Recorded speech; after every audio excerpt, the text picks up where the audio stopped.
No YouTube, nas plataformas digitais, nas redes sociais ou no site. A qualquer hora ou em qualquer lugar, você confere tudo o que acontece no podcast da Serra da Mantiqueira. Manticast, onde o entretenimento e o conhecimento se misturam. Você tá pronto para dar um up na sua saúde? Na Academia Up temos tudo que você precisa para atingir os seus objetivos. Na Academia Up, você encontra profissionais qualificados e dedicados a cuidar das suas necessidades, seja para perder peso, ganhar massa muscular ou melhorar a qualidade de vida. Venha conhecer um ambiente motivador, com equipamentos modernos e um time que vai te ajudar a alcançar seus objetivos. Não perca tempo, comece hoje mesmo a transformação que você merece e dê um up na sua saúde. Fala pessoal, sejam bem-vindos à Academia Up. Funcionamos de segunda a sexta, das 6 da manhã às 10 da noite, não fechamos por almoço, e dias de sábado, das 8 da manhã ao meio-dia. Vem dar um up na sua saúde. Dê um up na sua saúde, treino forte me faz bem, com força, foco e fé. Antes de começar esse episódio, quero fazer um convite para você. Anota aí na sua agenda. Dia 22 de fevereiro acontece o evento de pré-carnaval É Nóis Nada, em Piranguinho. Serão 5 horas de festa open bar ao som de pura resenha e DJ Jones. Para mais informações, acesse o Instagram oficial do evento É Nóis Nada ou aponte o celular para o QR Code que aparece aqui na tela. Recado dado, bora lá para mais um episódio aqui no Manticast. O Manticast recebe hoje o subsecretário de Liberdade Econômica e Empreendedorismo do Estado de Minas Gerais, Rodrigo Sampaio Melo, mais conhecido como Tenente Melo, que tem uma missão aí desafiadora, né? Que é buscar o desenvolvimento, implementar esses projetos para que haja a promoção da liberdade econômica, a melhoria também no ambiente de negócios em Minas. Rodrigo, eu gostaria de agradecer imensamente, chamar de Tenente Melo, né? Gostaria de agradecer imensamente por aceitar o convite de vir fazer esse bate-papo com a gente, principalmente sobre um assunto tão interessante para todo mundo, né? Quem não quer empreender, quem não quer trabalhar no seu próprio negócio e buscar crescimento, né? Então, se não tiver esse outro lado da moeda de trazer um ambiente que de fato propicie isso, a gente não consegue andar sozinho. Muito obrigado por aceitar esse bate-papo com a gente. Ô, Werner, a gente agradece a oportunidade de poder levar essa mensagem da liberdade econômica, do empreendedorismo, o mais distante que pudermos, né? A gente sabe que estamos aí num estado muito grande e que nem sempre a informação chega como gostaríamos que chegasse, o mais próximo das pessoas. Como a gente fala, as coisas de fato acontecem nas cidades, nos municípios. E mesmo a gente estando aqui no governo do estado, com políticas públicas ativas e em funcionamento, nem sempre elas conseguem chegar na ponta da linha, como a gente costuma falar. E oportunidades como essa são fundamentais para que não só a mensagem, mas também a informação chegue. E eu gosto de começar sempre os bate-papos e para a gente conhecer um pouco mais sobre os entrevistados, né, com quem a gente está batendo papo, para quem também nos acompanha conhecer, né? Quando que o tenente, o Rodrigo Melo, vem para Itajubá, começa a sua vida para cá e como que foi esse convite também para a subsecretaria, que é uma pasta importantíssima no estado e a gente vê isso na prática, no dia a dia, principalmente por conta das burocracias que existem e esse trabalho de tentar desburocratizar, né, nos municípios, né, e no estado como um todo, né? O ambiente de negócio. Bom, então vamos lá, senta que lá vem a história, né? Como começou a minha relação com Minas Gerais. Eu não sou nascido em Minas, eu não tive o privilégio de nascer em Minas Gerais, tive o bom gosto de escolher morar aqui, mas não tive o privilégio de nascer. Eu sou natural de Ceará, terra da qual tenho muito orgulho, evidentemente, mas em janeiro de 2003, logo que eu formei no IME, Instituto Militar de Engenharia, minha escola onde eu graduei como engenheiro, uma escola do Exército. Em janeiro de 2003, o Exército me transferiu para Itajubá, como engenheiro recém-formado, para trabalhar na fábrica de armas, na Imbel.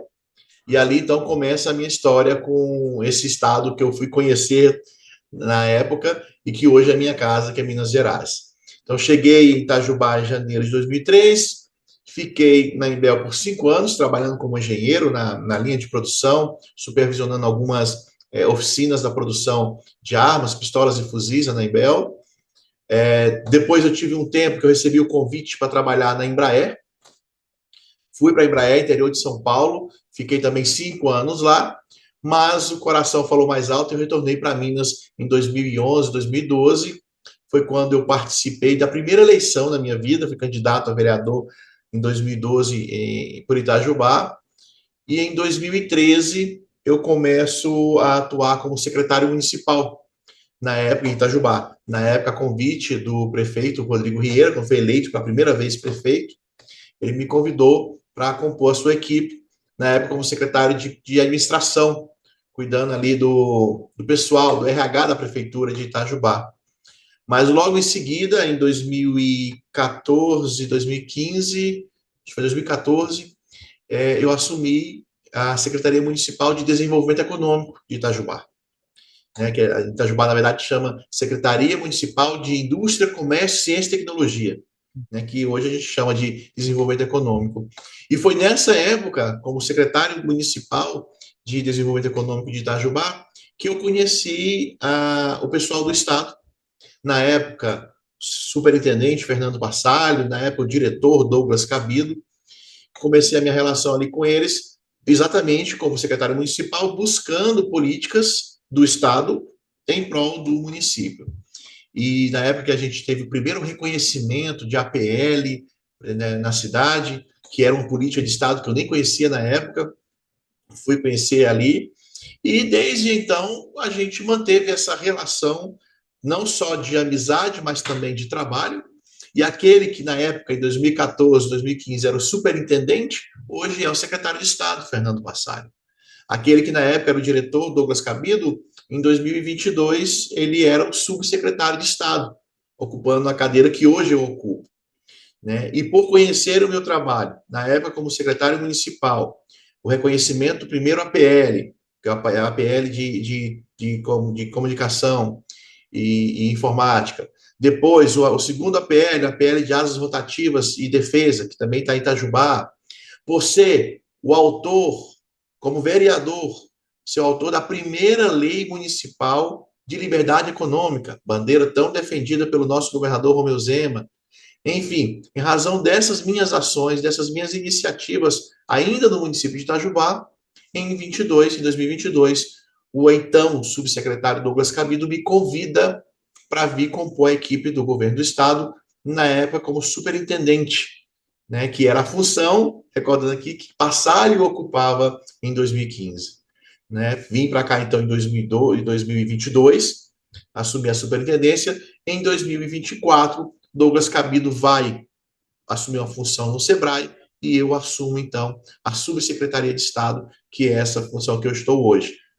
O secretário de Estado, Fernando Passalho, e eu, subsecretário de Estado de Liberdade Econômica e Empreendedorismo, que é uma das 4 subsecretarias que compõem a Secretaria de Estado de Desenvolvimento Econômico. Então, de maneira bem resumida, foi essa a minha trajetória, começando como engenheiro recém-formado, lá na Embel, que foi o motivo pelo qual eu vim parar em Minas, né, por uma decisão de exército, não tinha nada a ver com a decisão, o exército que me mandou para cá, e eu só tive o bom gosto de continuar aqui, de construindo aí a minha história com o meu trabalho, sendo reconhecido por pessoas do Estado, que até chegar ao ponto de me convidarem para vir aqui e compor a equipe do governo hoje.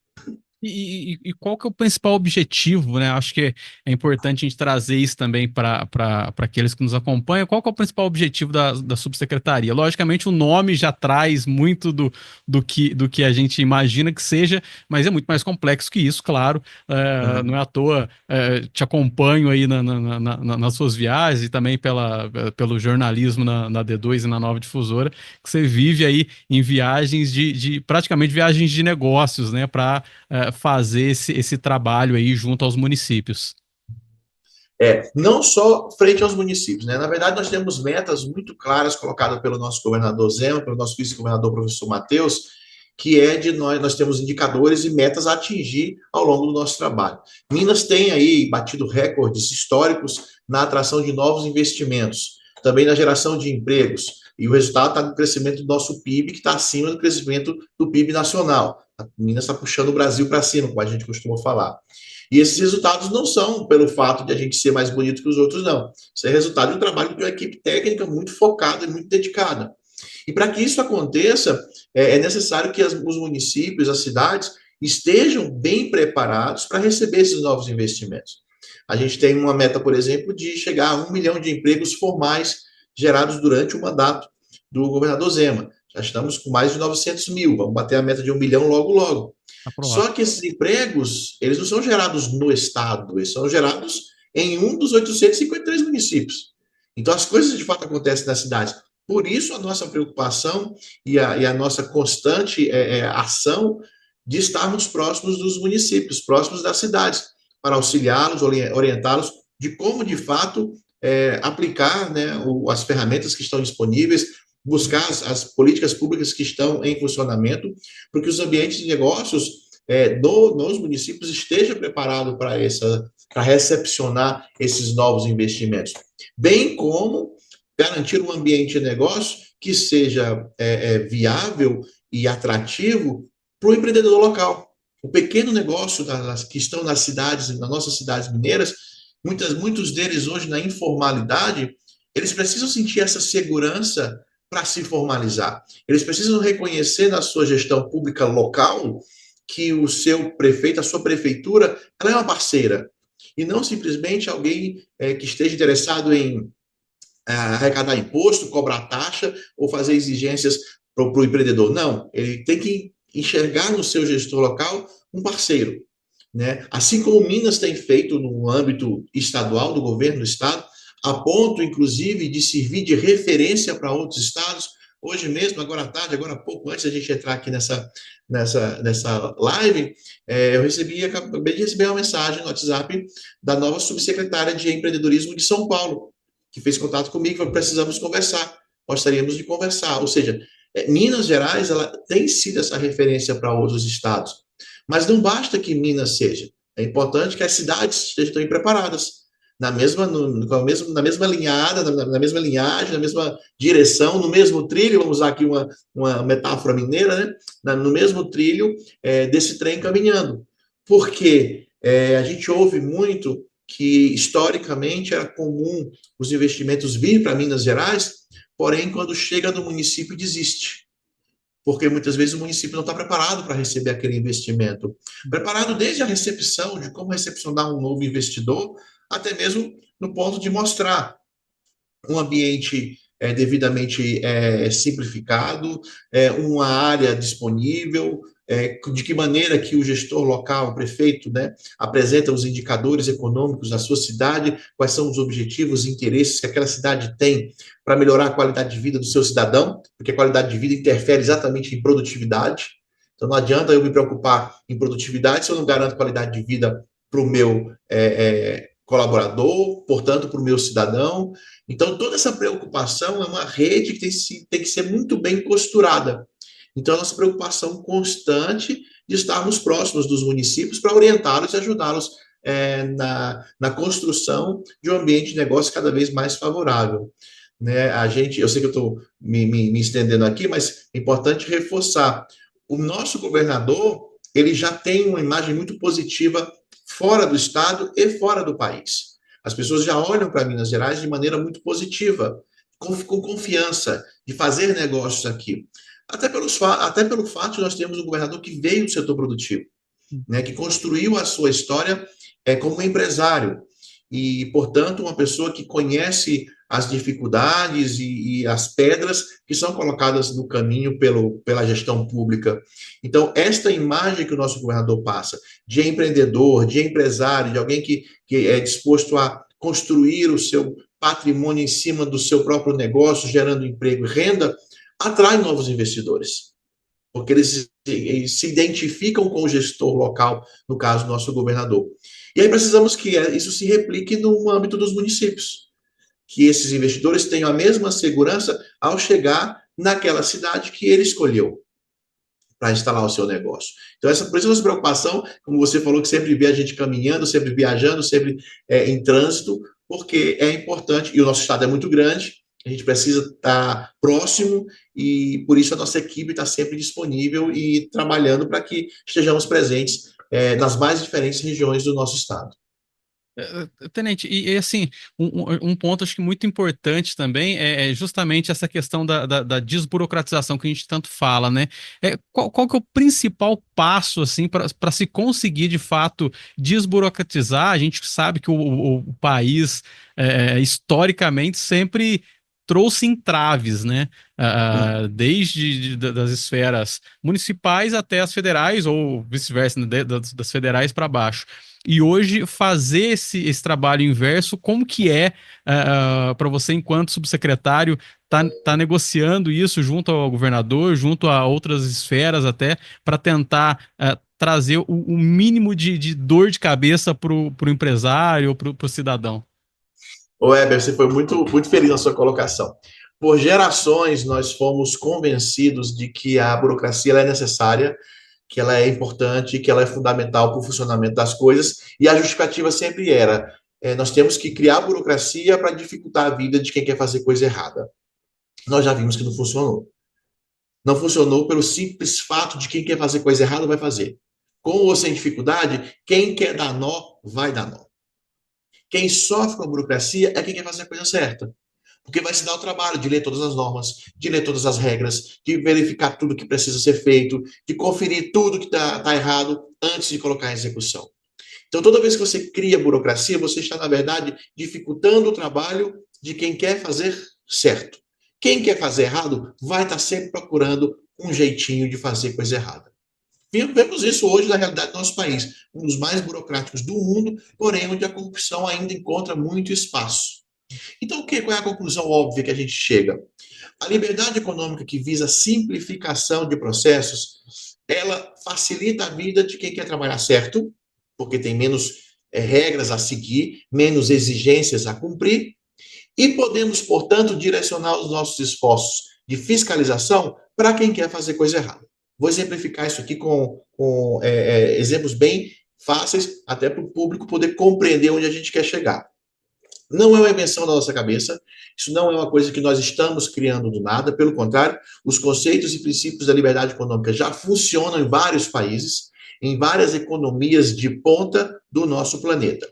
Nós estamos apenas trazendo essa realidade que muitas comunidades já têm como regra para o nosso país. E quebrando tabus, quebrando costumes e tradições que fomos convencidos de que éramos obrigados a seguir e que mundo afora não é, tá? Como é que funciona a liberdade econômica, então? Primeiro fato, você entender que a burocracia ela não é necessária. Ela foi imposta a nós culturalmente com a justificativa de impedir o mal feito. Não funcionou. Então, a liberdade econômica tem um princípio básico, que é a presunção da boa-fé. Eu te falo, Weber, que mais de 90% dos nossos empreendedores querem fazer a coisa do jeito certo. Mais de 90% das pessoas que abrem o seu próprio negócio querem cumprir tudo conforme a lei manda, querem prestar o seu serviço da maneira correta, prestar um serviço de qualidade para o seu cliente. 90% é isso. Menos de 10% quer fazer do jeito errado, menos de 10% quer dar nó e dar golpe. Então, só nessa divisão de eu poder focar nos meus 90% e garantir para eles um ambiente de trabalho leve, tranquilo, simplificado, ágil e transparente, eu já ganho muito. Então, eu começo a tirar normas que foram colocadas simplesmente para dificultar alguém que quisesse fazer coisa errada. Eu começo a simplificar, rever, revogar normativos, portarias, resoluções, decretos que foram sendo colocados ao longo dos anos, ao longo das décadas, simplesmente porque alguém fez uma coisa errada aqui, então cria-se essa regra. Alguém tentou fazer coisa errada acolá, cria-se essa outra regra. E quem estava tentando fazer certo ia só aumentando o peso que ele tinha que carregar. Isso é muito comum no Exército. Quando a gente vê do Exército, quando uma pessoa fazia coisa errada, toda a turma era punida. E essa mesma lógica a gente vem usando dentro do setor produtivo. E é um crime contra nós mesmos fazermos isso. Porque você acaba inviabilizando muitas vezes um negócio que poderia estar sendo criado e formalizado na sua cidade ou no seu estado. Quantas vezes nós já ouvimos isso de alguém? Ah, eu queria montar um negócio, mas é tão difícil, é tão complicado, é tanta burocracia que eu não vou. E muitas vezes eu jogo essa pessoa para a informalidade, pelo simples fato dela ter medo de enfrentar o poder público local. Então, ela opta para ir para a informalidade. É melhor ela trabalhar no risco de ser informal do que buscar descobrir quais são as regras e cumprir essas regras. Quando eu diminuo as dificuldades, quando eu diminuo as exigências, quando eu diminuo a burocracia, eu atraio para a formalidade pessoas que já estavam interessadas. Né? Vamos lá para os exemplos práticos. Esses dias, inclusive, a gente estava até discutindo aqui que um dos conceitos da liberdade econômica é a classificação das atividades de baixo risco. Né? Até para o seu espectador entender, nós temos os QNAIs, que são os códigos que definem atividades econômicas no país como um todo. São em torno de 1.300, 1.400 QNAIs. O governo federal iniciou lá em 2019 a classificação de QNAIs de baixo risco. Que atividade econômica pode ser considerada de baixo risco? Essa atividade de baixo risco, por exemplo, ela não precisa ser fiscalizada para iniciar. Vamos dar um exemplo aqui. Uma loja de sapato. Que risco uma loja de sapatos pode representar para a comunidade? Confeccionar jogos digitais. Criar um podcast. Né? Ter um canal de podcast. Que risco pode ter uma atividade como essa? Há risco sanitário? Não. Há risco ambiental? Não. Há risco relacionado a corpo de bombeiros? Não. Então, quando os órgãos fiscalizatórios, que é meio ambiente, corpo de bombeiros, vigilância sanitária, quando esses 3 órgãos dizem atividade X é baixo risco, então nós classificamos aquela atividade econômica como baixo risco. Isso significa, portanto, que essa atividade ela pode ser exercida sem, inclusive, a necessidade de um alvará, uma burocracia menos. Eu não preciso, para ter uma atividade, por exemplo, de criar o meu canal de podcast, eu não preciso mais de alvará de vigilância sanitária, eu não preciso de alvará de meio ambiente, eu não preciso de alvará de corpo de bombeiros, porque eu sou uma atividade de baixo risco. Então, eu posso abrir a minha empresa, eu posso abrir o meu CNPJ sem esta dificuldade que é o alvará, sem precisar ocupar o tempo de um fiscal do meio ambiente para vir dizer, realmente você é baixo risco. Quando eu faço isso, eu ganho de 2 pontos. Primeiro, eu ganho agilizando a abertura de empresas consideradas baixo risco, porque eu não preciso dessa ação de alvará. E segundo, ganho que eu consigo direcionar os meus fiscais, que são poucos em qualquer âmbito de gestão pública, seja na prefeitura da sua cidade, seja no governo do estado, você pode ter certeza, tem pouco fiscal. Eu consigo direcionar os meus fiscais para atividades que representem risco de fato. Eu quero abrir uma fábrica de explosivos. Opa, isso é uma atividade de alto risco. Eu preciso que o fiscal se dedique a esta atividade, verifique se realmente está procedente, que analise o projeto todo que o empresário, que o empreendedor apresentou, para ver se aquilo realmente pode ser, aquela atividade pode ser iniciada ou não. Percebe? Eu ganho dos 2 lados. Eu direciono a pouca mão de obra que eu tenho de fiscal para o que realmente importa e faço ganhar tempo àqueles que são de baixo risco e podem executar. Quando eu não tenho essa preocupação, eu forço a pessoa a ir para o informal. E aqui eu quero citar um exemplo que a gente viveu recentemente. Nessa análise de atividades de baixo risco, por exemplo, hoje, Minas Gerais é o estado que tem 730 QNAIs classificados como baixo risco. E já vou dar um spoiler aqui. Nos próximos dias, esse número vai mudar, vai aumentar, chegando para mais de 900.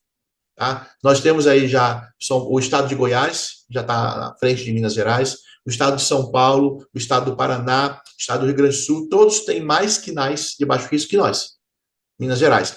Isso porque Minas Gerais foi o primeiro estado a seguir, a ter sua própria lista, a ter sua própria classificação, isso lá em 2021, e esses outros estados aprenderam conosco como fazer essa classificação.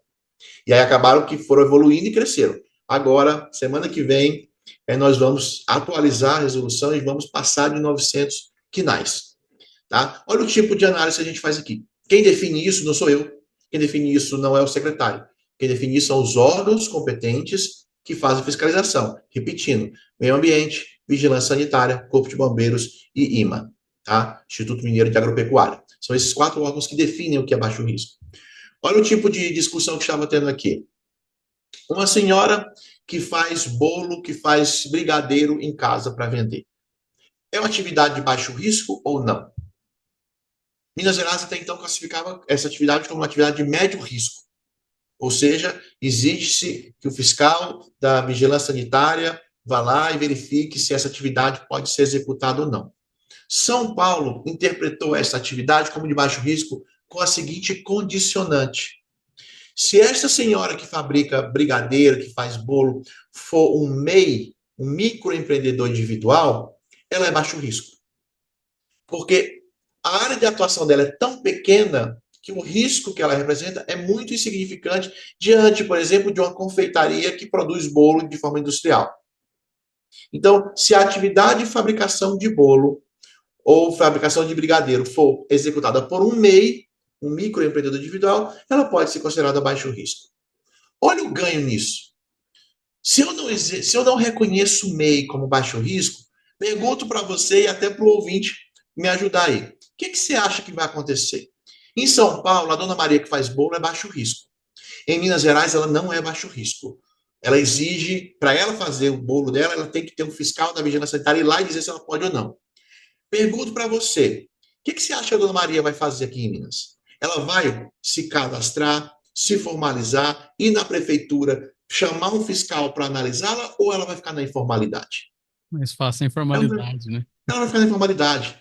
Por outro lado, em São Paulo, essa dona Maria já viu que, opa, eu sou MEI, eu sou atividade de baixo risco, eu posso agora ter o meu CNPJ sem nenhuma dor de cabeça, sem nenhuma extensão de saco, e vou poder produzir meu bolo, produzir meu brigadeiro, emitir nota fiscal e ser reconhecida dessa forma.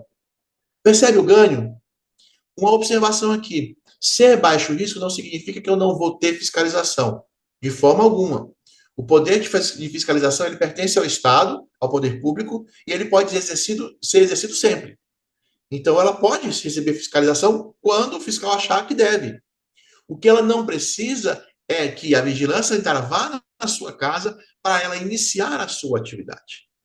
Percebe? Então, assim, a pessoa tem mais liberdade para trabalhar. E, de novo, voltando àquele dado que eu dei no início da minha fala. 90% das pessoas querem fazer o que é certo. Então, aquela dona Maria que faz bolo, que faz brigadeiro, ela é a primeira a se preocupar que o seu bolo seja bom, que o seu brigadeiro seja bom e não faça mal a ninguém. Ela é a primeira preocupada. Porque se ela fizer sem os devidos cuidados sanitários mínimos que ela tem que ter, o cliente dela só compra o bolo dela uma vez. Não compra a segunda vez. A liberdade econômica deixa isso muito claro. Que quem define mercado é o mercado. Não precisa o Estado. Mais competitividade, né? Sem dúvida alguma, maior competitividade, maior liberdade para atuar e para trabalhar, e os bons, de fato, vão ganhar espaço. Quem é bom, de fato, quem faz o seu serviço bem feito, vai ganhando espaço cada vez mais no mercado. Essa é a lógica da liberdade econômica.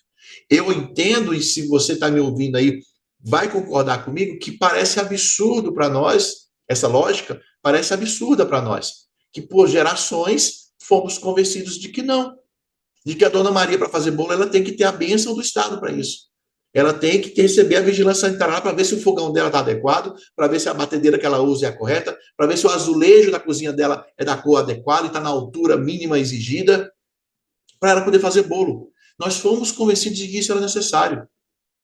O resultado disso, o Weber, é o seguinte: Minas Gerais hoje, nós temos, que é o maior produtor de queijo do país, e isso não é novidade para ninguém, nós temos menos de 200 de produtores de queijo formalizados no Estado.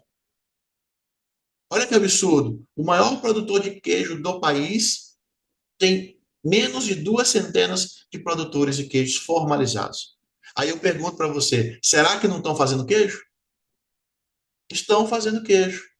E a grande maioria procura o caminho informal para fazer esse queijo. Porque se tentar se formalizar, é mais fácil ele fechar o negócio dele. Então, essa lógica de apertar, apertar, apertar e se sobreviver, segue em frente, não pode mais existir. Não é assim que funciona nas grandes economias liberais do mundo. E a prova a gente vê a cada dia que passa, a ponto de queijos nossos que são proibidos de serem produzidos pelos nossos próprios órgãos de fiscalização, saem clandestinamente daqui, vão lá para Paris e lá ganham prêmio. Ou seja, eu não posso admitir dentro da minha casa que eu fabrico queijo, mas eu consegui levar esse queijo para Paris de maneira clandestina e colocar lá num concurso internacional, o meu queijo ganha como de melhor qualidade do mundo. Então a gente está acabando, essa lógica acaba destruindo no ninho, matando no ninho muito do potencial que nós temos. Por quê? Porque fomos convencidos de que todo mundo quer fazer coisa errada. Então, primeiro proíbe todo mundo. E aí vai liberando à medida que esses vão conseguindo vencer esses muitos obstáculos e dificuldades que vão sendo colocados. Quem sobreviver no final da linha segue vivo, os outros ficam pelo meio do caminho. Isso é muito injusto, até um pecado com o que nós temos de tanto potencial no nosso estado. Inclusive, esse exemplo eu acho interessante porque o queijo mineiro, inclusive, agora ganhou o título de patrimônio mundial, né? E você imagina ter esses obstáculos e às vezes o produtor ali tem um produto de extrema qualidade e aí não poder vender por conta dessa burocracia, desses entraves, né?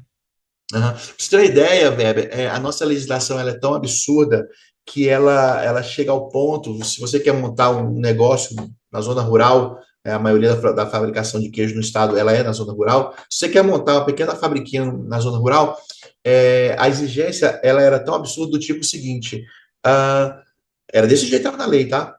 Na norma lá, não lembro se era uma resolução, um decreto, o que era.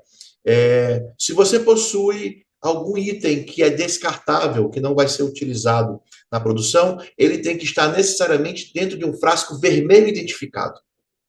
Que diferença faz se o frasco é vermelho ou branco? Que diferença faz? Eu até brincava que isso é bullying contra o PT, né? Só porque não presta no vermelho, no frasco vermelho. Mas olha o nível de exigência que estava nas nossas leis, nossas resoluções. Lá exigia que, na área externa da sua pequena fábrica, do seu pequeno negócio na zona rural, tem que ter bancos suficientes para que todos os funcionários sentem ao mesmo tempo. Que diferença isso faz para a qualidade do queijo? Para a qualidade do seu produto? Entende? Então, vão se colocando tantas regras que acabam inviabilizando o negócio. Nós chegamos a absurdos do tipo... na embalagem do ovo, na embalagem do leite contém leite. Na embalagem do ovo está escrito contém ovo. Para que isso? E aí o meu produtor de queijo, ou de ovo, ou de leite, ele não pode vender em outro estado porque o rótulo exigido no estado é diferente do rótulo exigido em outro estado. Então, eu na hora de produzir, eu tenho que saber para onde vai o meu produto, para eu fazer o rótulo A ou o rótulo B, simplesmente porque em algum momento um deputado ou um outro parlamentar achou por bem incluir aquilo. Talvez até com boa intenção, mas não analisou o impacto disso para o produtor, o quanto isso poderia encarecer o seu produto, o quanto isso poderia até inviabilizar a comercialização do seu produto para um mercado maior, percebe? Então, todas essas entraves que foram sendo colocados ao longo de gerações, precisou agora a gente parar e não, peraí, para tudo e vamos refletir sobre o que fizemos. Né? Eu já fui vereador por 2 mandatos em Itajubá, e eu não tinha essa cabeça na época. É muito mais fácil, às vezes, você chegar, vamos impor uma regra a mais, porque deu um problema em tal ação, em tal momento, vamos impor uma regra a mais. Pô, mas você não para pensar no impacto que isso tem. Né? Que às vezes até inviabiliza um negócio aqui ou em outro local.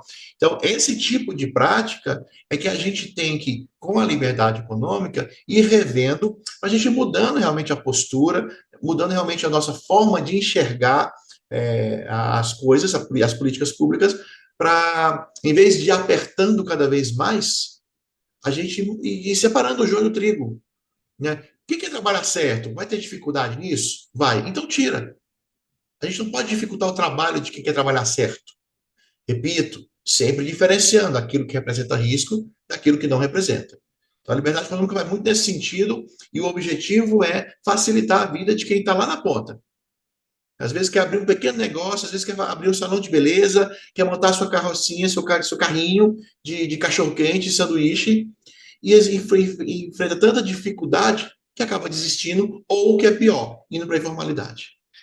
Tenente, e outro ponto que eu acho interessante trazer também, eu estava falando ali da questão desses pontos que a gente hoje consegue ver de forma mais bem mais divulgada até no estado pelo tamanho que vem sendo vem acontecendo da abertura de novas empresas, né? Eu acompanho muito o Estado, né? Eu que faço a cobertura das notícias que acontecem no Estado, e também pelo Sebrae, que a gente tem ali uma relação muito boa com o pessoal do Sebrae também, que eles sempre trazem ali a relação do número de novas empresas abertas, sem contar os MEIs, né? Só as micro, pequenas e médias e grandes empresas. E a gente, como Estado, Minas só perde ainda para São Paulo, né?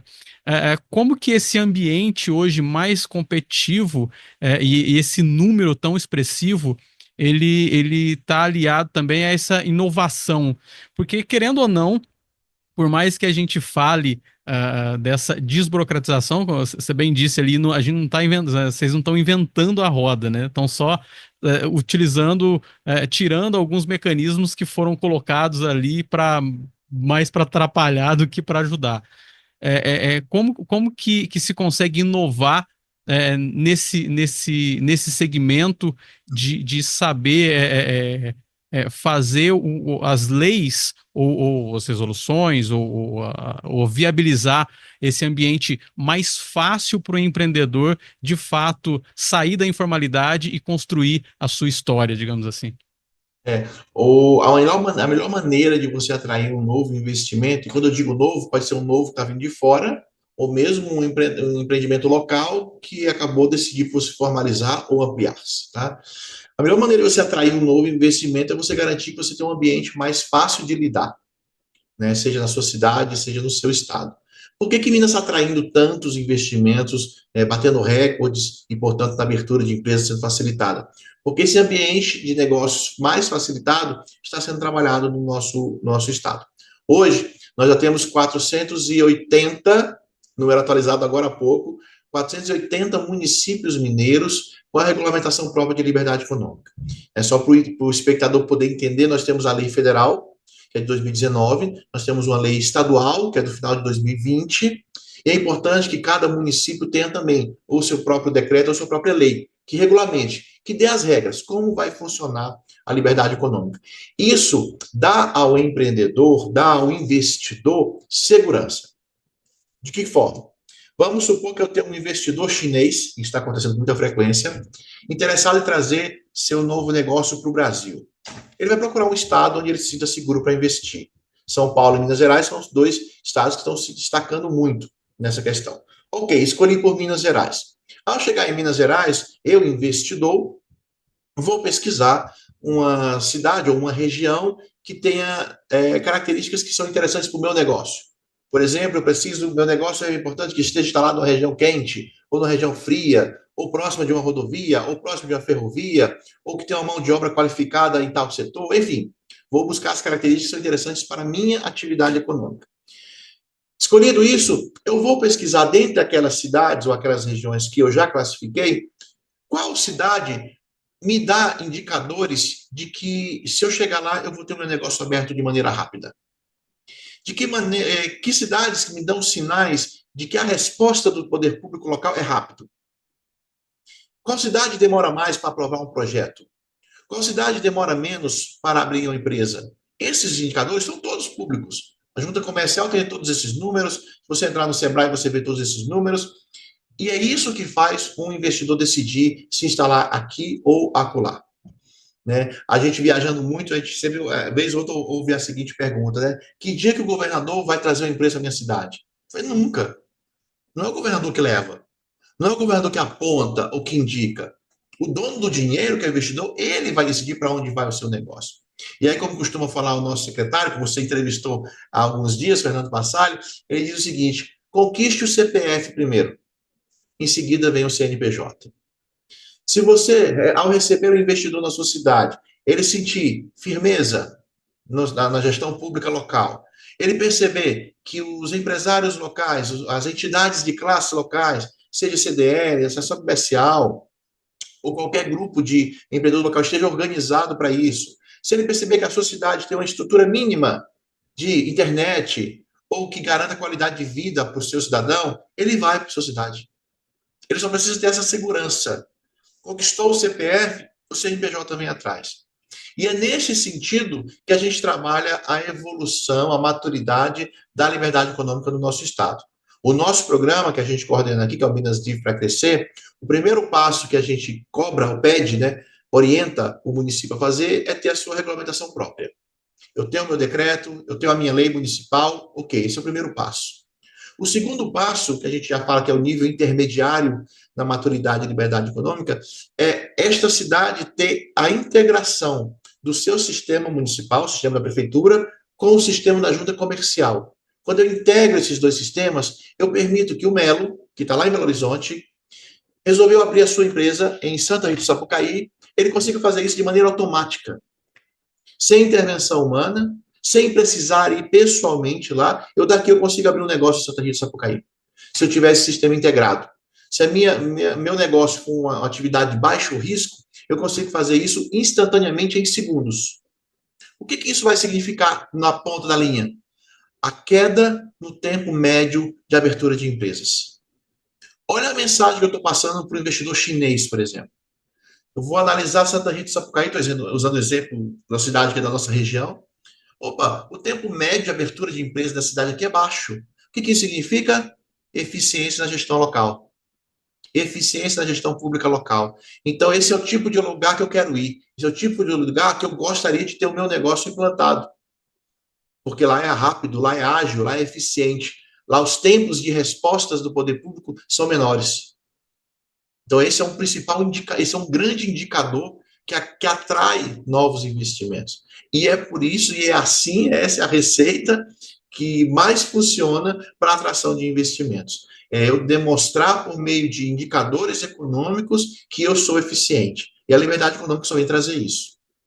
Uma outra ferramenta muito importante da liberdade econômica e que nós estamos agora implantando aqui, deve ser anunciado pelo nosso governador na próxima semana, é o instrumento da aprovação tácita.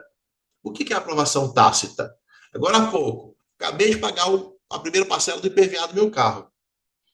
Eu tenho obrigações como cidadão junto ao Estado. Se eu não cumprir meus prazos, eu sou penalizado. Eu pago multa, eu recebo uma advertência. Se eu não cumprir meu prazo, eu sou penalizado. E a recíproca é verdadeira? Quando o Estado não cumpre um prazo que ele tem comigo, cidadão, que penalidade ele sofre? Nenhuma. Então, isso não é correto. Concorda comigo? Eu, como cidadão, tenho um prazo a cumprir, tenho obrigações. Se eu não cumprir, eu sou penalizado. E o Estado não?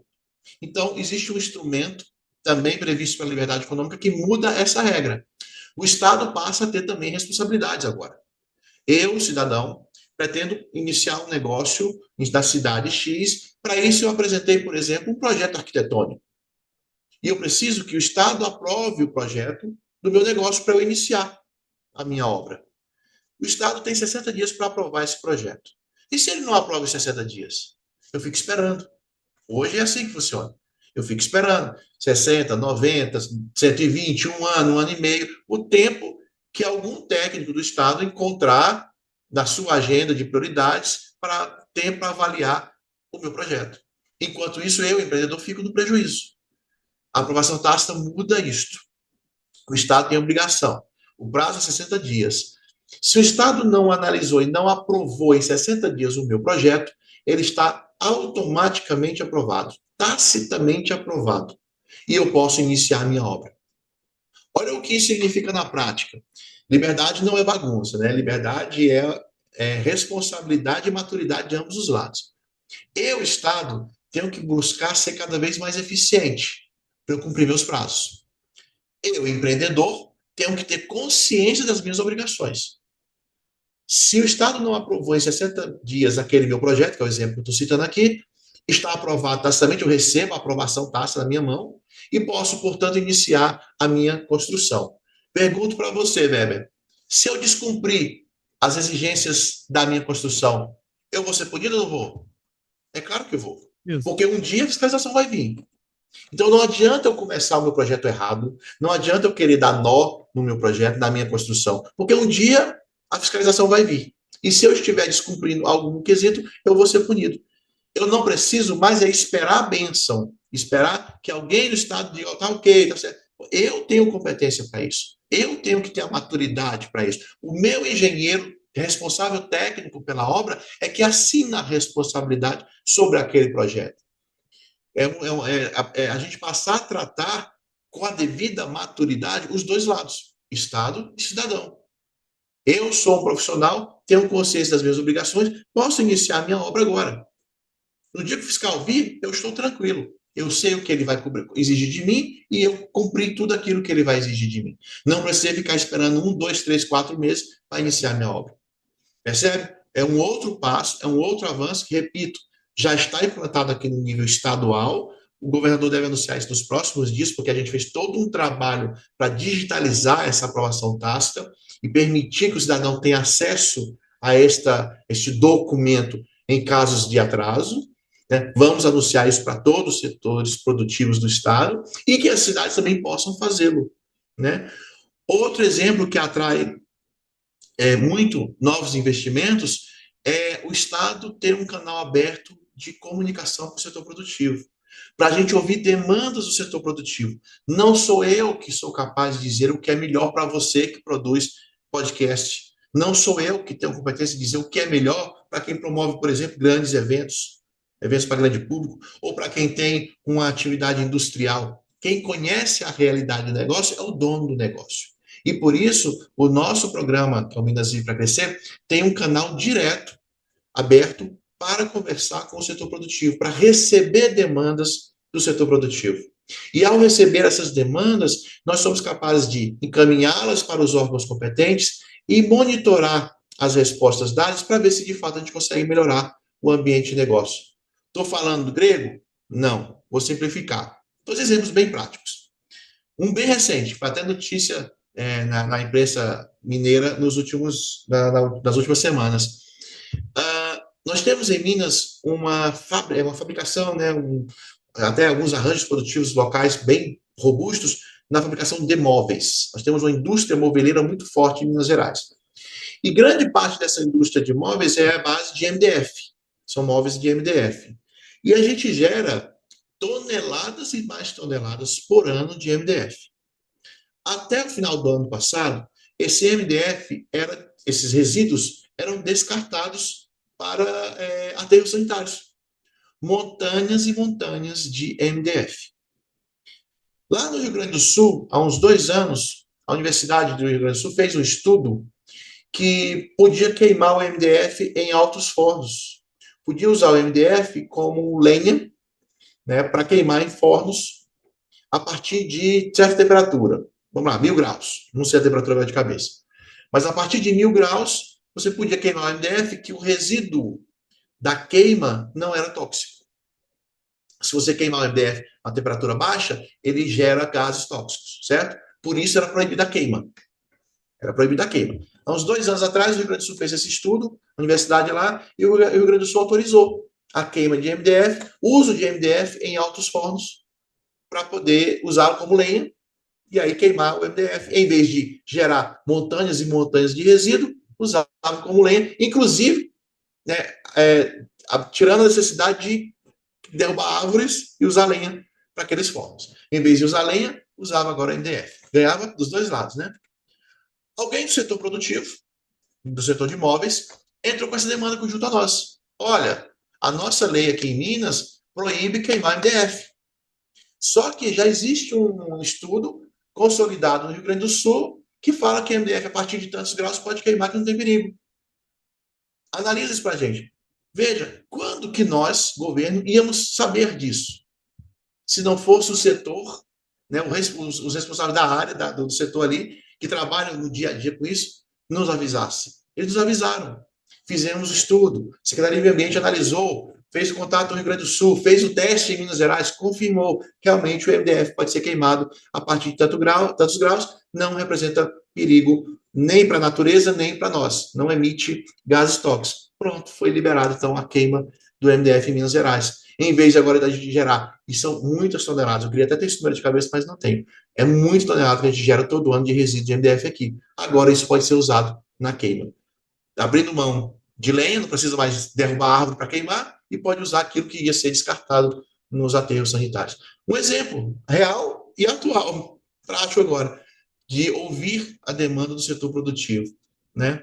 Tínhamos regras que falavam, por exemplo, exigências de como transportar ovo.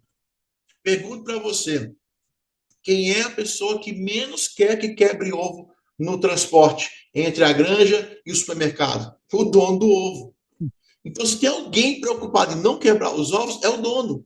Não, o Estado definia. Tinha que ser caminhões do tipo tal, tinha que ter uma estrutura do tipo X para garantir que o ovo chegue inteiro. Para quê? Só para encarecer. Só, muitas vezes, inviabilizar uma pequena granja de ter o seu próprio negócio. Entende? Então, são esses tipos de considerações que a gente recebe do setor produtivo, ouve deles, e a partir daí a gente revisa normas, revoga normas. Hoje, Minas Gerais já revogou quase 2.000 atos normativos, entre leis, resoluções, decretos, quase 2.000, que estavam apenas atrapalhando o setor produtivo. Tenente, e assim, hoje como que tem sido esse trabalho junto aos municípios? Nós falando aqui sobre Minas Gerais, são 853 municípios, é quase que um país ali de Muito mais que muitos países, viu? culturas diferentes, quase que linguagens diferentes, e assim, obviamente, a gente acompanha que esse trabalho ele é muito árduo, né, também, de chegar de fato no município e o município, porque há também aquela questão meio que política de alguns que ainda não aceitam certas demandas, por mais que elas facilitem a vida do cidadão como um todo. Mas como que tem sido a tratativa junto aos municípios e essa a busca dos municípios para incluir o Minas Livre para Crescer e esse trabalho? Como que tem sido feito? Ô, Weber, eu até te falo que realmente no início havia uma resistência política por parte de alguns, sim, havia uma discussão que isso seria uma política ideológica, mas à medida que as coisas foram avançando e acontecendo, isso foi perdendo força. Te falo por quê. Por quase 2 anos, o estado que esteve em primeiro lugar na lista de quinais baixo risco, que é um dos critérios de liberdade econômica, foi o Piauí, no estado governado por governo de esquerda. Então, assim, isso jogou por terra que, isso é coisa do Zema. A gente até brincava, gente, isso não é coisa do Zema. O Zema defende isso por ser empresário. Mas esta é uma lógica de política pública que vem funcionando em vários países e que nós queremos implantar em Minas, porque nós acreditamos nisso. Mas isso não é uma questão ideológica.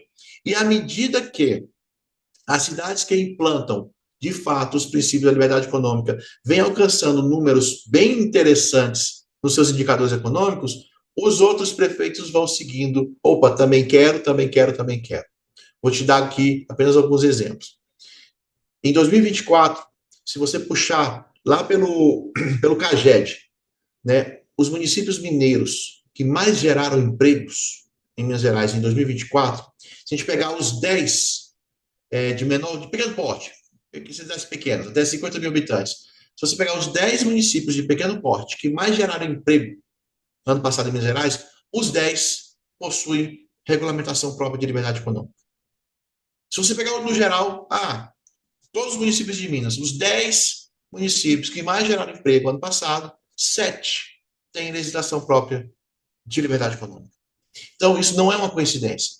Isso mostra que, de fato, aquelas cidades que estão implantando esses instrumentos, essas ferramentas de política pública, de simplificação, de agilidade da sua gestão, traz como resultado automático geração de emprego, atração de investimentos, geração de renda, crescimento da renda per capita. Tudo isso vem sendo monitorado e apresentado. É um fato. Isso não é um discurso, isso é um fato. Então, quando esses números começam a aparecer, os gestores municipais começam a falar, opa, também quero isso para mim, também quero isso para minha cidade. Tá? E por isso a gente fica muito seguro, a gente fica muito tranquilo de apresentar essa política, porque ela dá resultados. Ela dá resultados e é médio prazo, tá? É médio prazo. Na hora que você integra o sistema, por exemplo, que eu te falei agora há pouco, né? O sistema da junta comercial com o sistema do município, automaticamente o tempo de média de empresa, de abertura de empresa, despenca na sua cidade. Ou seja, é uma certeza que você está dando para o seu empreendedor local. Abre o seu negócio aqui que é automático. Você não precisa mais da bênção do seu Zé carimbar nada para você, não. É automático, é sistêmico. Não é mais um amigo do prefeito que vai ter a bênção de abrir seu negócio ou a facilidade de abrir seu negócio. Não. É independente se você é amigo do prefeito ou não é. Você quer abrir seu negócio, você quer trabalhar, Vem para a minha cidade, aqui você vai ter espaço para isso. Não há mensagem melhor do que essa para uma população, que o seu gestor demonstre essa confiança na sua população. Quem faz isso tem resultado. Quem não faz está correndo atrás agora, porque está querendo entrar também.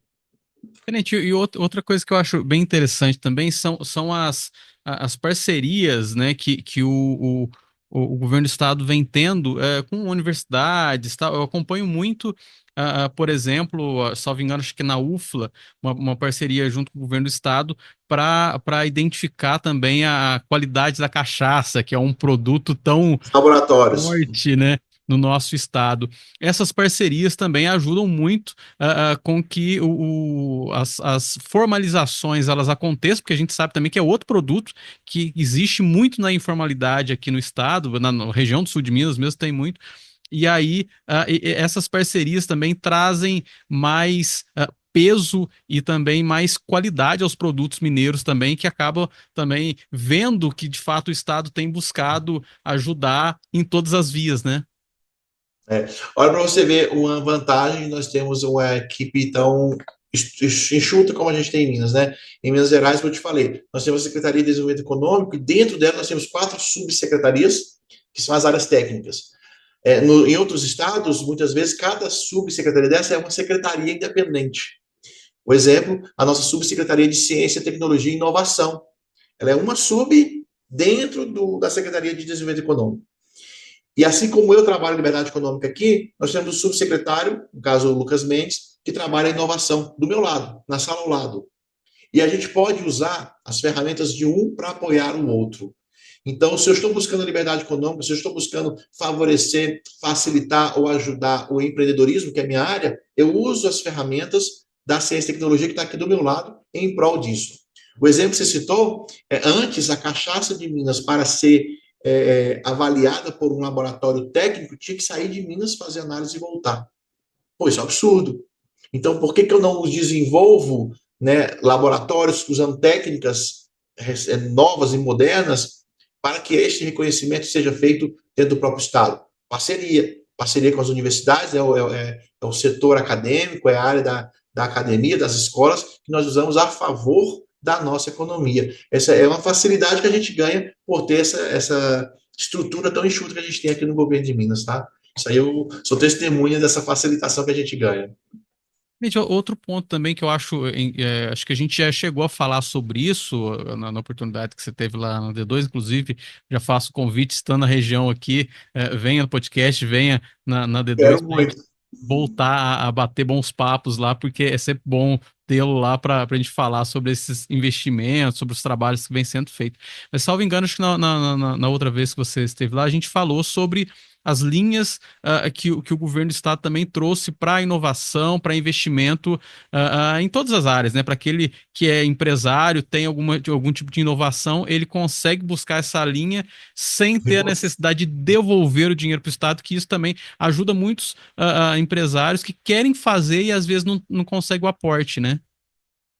Olha, Werner, são as linhas de crédito especiais que nós temos. Para você ter uma noção, né? Já existem leis de muitos anos que prevê que parte dos impostos, né, arrecadados pelo Estado tem que ser gastos necessariamente na área de ciência e tecnologia. É o que a gente chama de ICMS tecnológico. Essa lei já é antiga. Só que todo ano esse recurso era devolvido, porque não havia projetos suficientes para usar os recursos que se tinha. Então, eu arrecadava o imposto, por lei, parte desse recurso tem que ser guardado e usado especificamente em ações de tecnologia, de desenvolvimento e pesquisa e tal. E todo ano esse dinheiro voltava para o Caixa Único, porque não se tinha projetos na área de tecnologia. O que o governo de Minas fez de novo? Né? Desenvolvemos editais direcionados para isso, orientando e auxiliando empreendedores, de novo, junto com parcerias de universidades, institutos federais, Instituto de Tecnologia, para que eles pudessem construir projetos capazes de serem aprovados conforme prevê a lei, para ter direito a esses recursos.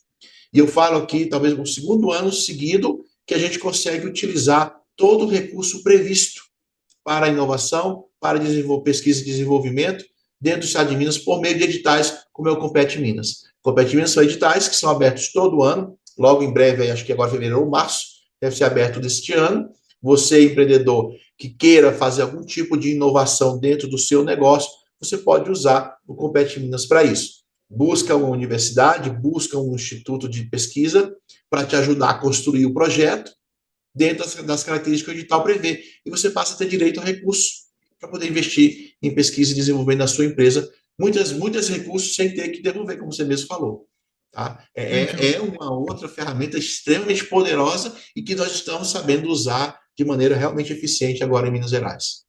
Tenente, acho que um ponto que você trouxe agora há pouco também, falar dessa questão da comunicação, e aí eu sou até um pouco suspeito para falar, porque assim, ao longo dos meus anos no rádio, eu tinha uma certa dificuldade de se comunicar com o Estado.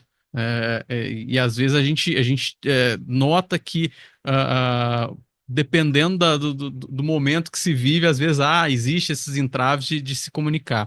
E hoje eu vejo que o Estado tem tido essa abertura muito, muito boa, não só com a imprensa, mas como a gente bem falou aqui, essa troca com o empresariado, com o pequeno produtor ali, com o pequeno empresário, com aquele que quer abrir um negócio, e também esse bate-papo que a gente consegue ter hoje com o Estado.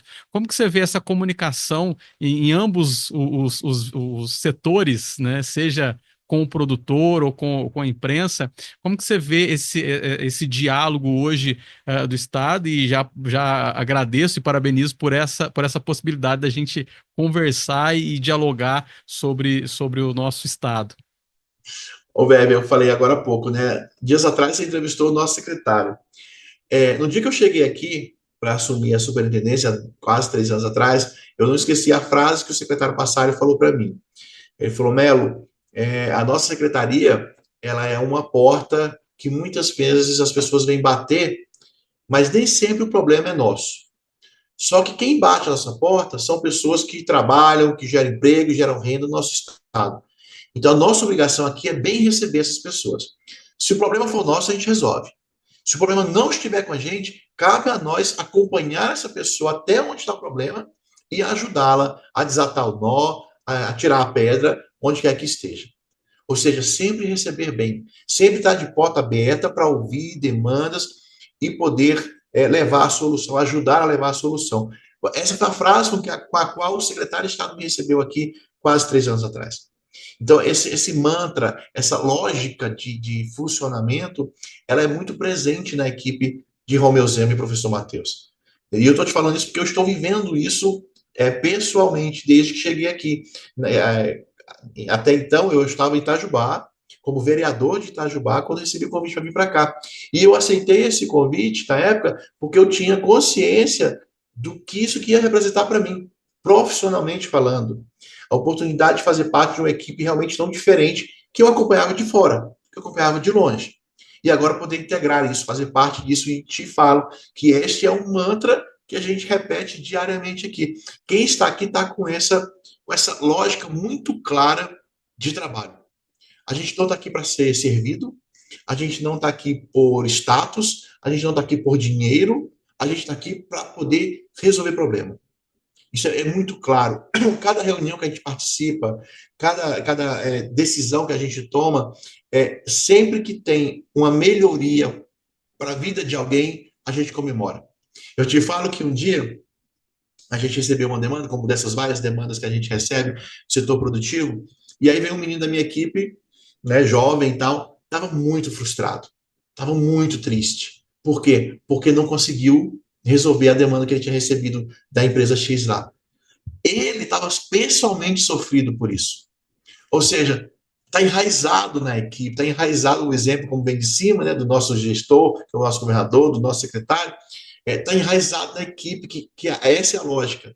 E aí, quando a gente não consegue atender, a gente sofre junto. Então, assim, é gratificante poder falar isso. Vez ou outra eu me pego vendo a secretária de junta discutindo e sofrendo porque a gente não conseguiu ainda desatar tal nó. Eu fico olhando assim, eu falei, caramba, será que sempre foi assim? E eu te falo, não. Nem sempre foi assim. E hoje ver que temos pessoas tão dedicadas, tão focadas nisso, em realmente resolver problemas, Isso mostra que estamos vivendo, sim, um momento diferente na gestão do nosso Estado e que a gente tem que dar muito valor a isso. A gente tem que dar muito valor a isso. Nós não vemos pompa e circunstâncias em reuniões. Quando você vê um secretário, um subsecretário visitar uma cidade, você percebe isso claramente, né, fazer questão de ter o contato o mais próximo possível, que a gente costuma repetir o seguinte, se eu ouvir da ponta o que está te incomodando, a chance de eu acertar aumenta. Ou a chance de eu te atrapalhar diminui. Então, quanto mais próximo eu estiver da ponta, ouvindo de fato quais são suas dores, aumenta a chance de eu acertar o meu trabalho. E essa lógica de comportamento, de postura, eu te falo que é o que a gente vê dia a dia aqui. Né? E já testemunhei série de oportunidades disso. Vou até compartilhar contigo uma aqui. Foi uma das primeiras viagens que eu fiz. Quando eu cheguei aqui, a gente estava indo para o Rio de Janeiro participar de uma reunião do COSUD. COSUD é o consórcio dos estados Sul e Sudeste, né? Onde os estados do Sudeste e do Sul, 7 estados se reúnem, os governadores e, portanto, suas equipes técnicas se reúnem para discutir políticas e ações que podem ser conjuntas, né? Os 7 estados tomarem junto. A gente estava chegando no Rio de Janeiro, naquela época a reunião foi no Rio, a cada época é num estado diferente. E aí chegou no aeroporto, chegamos eu e mais 3 outros gestores, e eles estavam preocupados em juntar o máximo possível de pessoas no mesmo Uber para ser mais barato. Foi a primeira viagem que eu fiz fora do estado. E eu só olhando aquilo. Cara, não tem ninguém vendo, não tem ninguém filmando, não tem ninguém olhando isso, e eles estão preocupados em colocar as pessoas que estão no mesmo hotel para ir no mesmo Uber, para escolher o Uber mais barato, porque isso vai ser pago pelo Estado. Percebe esse tipo de preocupação? Que não é feita porque tem alguém filmando, que não é feito porque tem alguém que vai mostrar isso. Não, é postura natural, é comportamento natural daqueles que compõem a equipe. E esse exemplo a gente vê de maneira muito repetida e que me dá muito orgulho de poder falar, olha, faço parte dessa equipe. Excelente. Antes da gente encerrar, já estamos nos minutos finais, como que você vê, a gente sabe que estamos em 2025, mal começou 2025, mas também 2026 já está ali, a gente tem pouco tempo, apesar de... Tem um certo tempo ainda de trabalho, mas o Romeu Zema está agora no final do seu mandato, né, basicamente, digamos assim, nos minutos finais, né, que a gente sabe que é muito conturbado um ano eleitoral, como vai ser o ano que vem, então há muitos entraves. Então, como que você vê ao longo desse próximo período o trabalho, quais as expectativas e perspectivas aí entre 2025 e 2026? Bom, o que eu te falo é o seguinte, a gente tem que trabalhar o máximo possível para que tudo isso que a gente está fazendo possa ter continuidade. Te falo isso realmente de coração, porque eu vejo o quanto isso é positivo para o nosso Estado. Não podemos permitir que tantas coisas que nós temos conquistado se percam. É importante que a gente saiba dar valor a essas conquistas que a gente vem alcançando, a esse tipo de comportamento que eu acabei de citar agora. Isso tem que ser uma regra, tem que passar a ser uma regra, e a gente tem que respeitar, aprender a valorizar isso para garantir a continuidade. O nosso governador hoje, ele já é uma liderança reconhecida nacionalmente, os números de Minas, os resultados de Minas já são reconhecidos nacionalmente, e isso é muito importante para nós. Nós temos o nosso vice-governador, professor Matheus, uma pessoa com uma habilidade técnica indiscutível. Quem tem a oportunidade de conversar com o professor Matheus vai concordar com o que eu estou falando. É uma pessoa com uma visão estratégica ímpar, uma inteligência, uma rapidez de raciocínio que raramente eu vi na minha vida profissional. E essa qualidade técnica é muito importante hoje na gestão pública. Temos que trabalhar isso muito fortemente para que Minas, que passou num passado aí não muito distante, realidades muito complicadas, que a gente não esqueça o que a gente passou e valorize aquilo que a gente está tendo hoje. Eu acho que se a gente se basear nisso, a gente consegue construir aí um futuro bem interessante para nós como mineiros e até refletir isso para o país como um todo. O cenário político ele ainda vai se desenhar ao longo desse e do próximo anos, mas acho que é nesse sentido que a gente tem que pensar e focar e trabalhar, né? Valorizar aquilo que é bem feito, não deixar isso se perder e não esquecer exemplos negativos que nós tivemos aí no passado não muito distante, para que isso não se repita. Excelente. Mais uma vez, gostaria de agradecer imensamente pelo carinho, pela atenção que você e toda a equipe tem com a gente aqui, tanto lá na D2 quanto aqui no Manticast. Já reforço o convite, estando aqui na região, estamos de portas abertas aqui para novas conversas, novos bate-papos. Agradeço pela oportunidade e desejo sucesso aí na sua empreitada, que, como eu disse lá no comecinho, lá, eu sei que é desafiador e é tortuosa aí ao longo dos dias. Tortuoso não é muito bom, é gratificante, é cansativo, mas é gratificante. Eu que agradeço a oportunidade de poder me dirigir ao teu público. É sempre muito bom a gente poder trocar essa figurinha e levar a informação mais longe que a gente puder. Não tenho estado na região aí o quanto eu gostaria de estar. Queria poder visitar com mais frequência, mas realmente o estado é muito grande, a gente tem que estar presente em todas as regiões de forma igual. Mas não se preocupe que no Bloco do Urso eu vou estar em Santa Rita. E antes disso eu devo ir aí sim, porque nós temos reuniões, nós temos investidores interessados em levar seus empreendimentos aí para a região. É o máximo que eu posso falar. Então a gente deve sim fazer agendas aí na região entre Itajubá e Pouso Alegre, né, nessa reta aí da 459, a gente tem pessoas interessadas em levar investimentos para aí e estamos trabalhando exatamente para isso, tá? Então, eu agradeço mais uma vez o espaço, a oportunidade, continuo à disposição, você tem meu WhatsApp, manda mensagem sempre que quer, sabe disso, e sempre que possível e necessário, é só chamar, que a gente está à disposição aí para uma outra conversa desse tipo aqui. Bom demais, muito obrigado. E a gente encerra aqui esse bate-papo bacana, espero que todo mundo tenha gostado, assim como eu gostei. Bate-papo com o subsecretário Tenente Melo, né, mais conhecido como Tenente Melo. Não tem como tirar o tenente. Não tem como, né? Que muito nos é solícito aí. E mais uma vez, obrigado e até a próxima. À disposição. Você tá pronto para dar um up na sua saúde?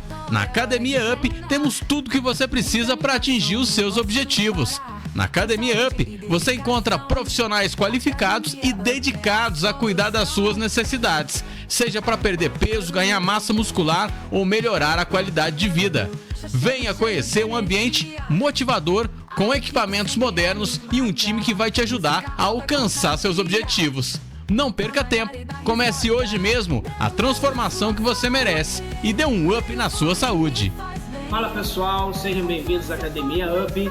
Funcionamos de segunda a sexta, das 6 da manhã às 10 da noite, não fechamos por almoço, e dias de sábado, das 8 da manhã ao meio-dia. Vem dar um up na sua saúde. Dê um up na sua saúde. Treino forte me faz bem. Com força, foco e fé. Para você que acompanhou esse episódio, tem um recado para você. Anota aí na sua agenda. Dia 22 de fevereiro acontece o pré-carnaval É Nós Nada em Piranguinho. Vão ser 5 horas de festa open bar ao som de pura resenha e DJ Jones. Para mais informações, acesse o Instagram oficial do evento É Nós Nada ou aponte a câmera do seu celular para o QR Code que aparece aqui na tela. Recado dado? Bora lá curtir o pré-carnaval É Nós Nada em Piranguinho. No YouTube, nas plataformas digitais, nas redes sociais ou no site. A qualquer hora ou em qualquer lugar, você confere tudo o que acontece no podcast da Serra da Mantiqueira. Manticast, onde o entretenimento e o conhecimento se misturam.